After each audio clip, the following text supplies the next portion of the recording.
to our channel. This is Mommy Rian of Grateful Mom and Family. For today's video, meron tayong kailangang i-celebrate. Kung sa iba siguro small win, pero for us, it is a big win. Dahil our Facebook page just reached 50,000 followers and our TikTok just reached 10,000 followers. Thank you so much! At dahil dyan, gagawa tayo ng DIY cake na easy to make lang. Syempre, using Jammin! Okay, first, kailangan muna natin i-preheat ang ating oven for 10 minutes. Pero ang gagamitin ko is air fryer dahil wala kaming oven. At 175 degrees Celsius. Gagamit lang ako ng ready mix na butter cake. Kaya to our Facebook page friends and TikTok friends, thank you very much for the support. Mas ginaganaan na kung gumawa ng contents kapag may na nakaka-appreciate. Thank you so much po. This recipe box, ang nakalagay is 4 tablespoons ng butter and 2 eggs.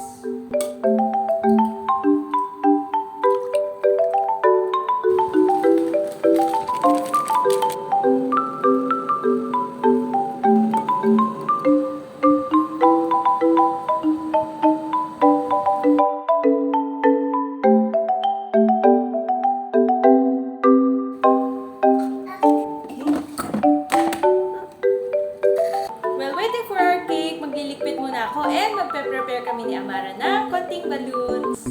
Okay.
Gagamitin ko yung Jammin Chocolate as 2 different icing. Yung una as is siya, tapos yung pangalawa, itong ginagawa ko, imemelt ko lang siya with cream para mas maging smooth.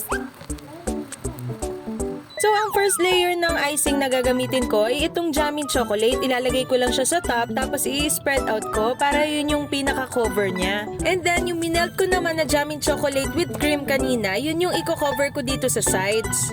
At dahil dalawang celebration nga ang gagawin ko dito sa cake, kahatiin ko siya into Facebook at isang TikTok.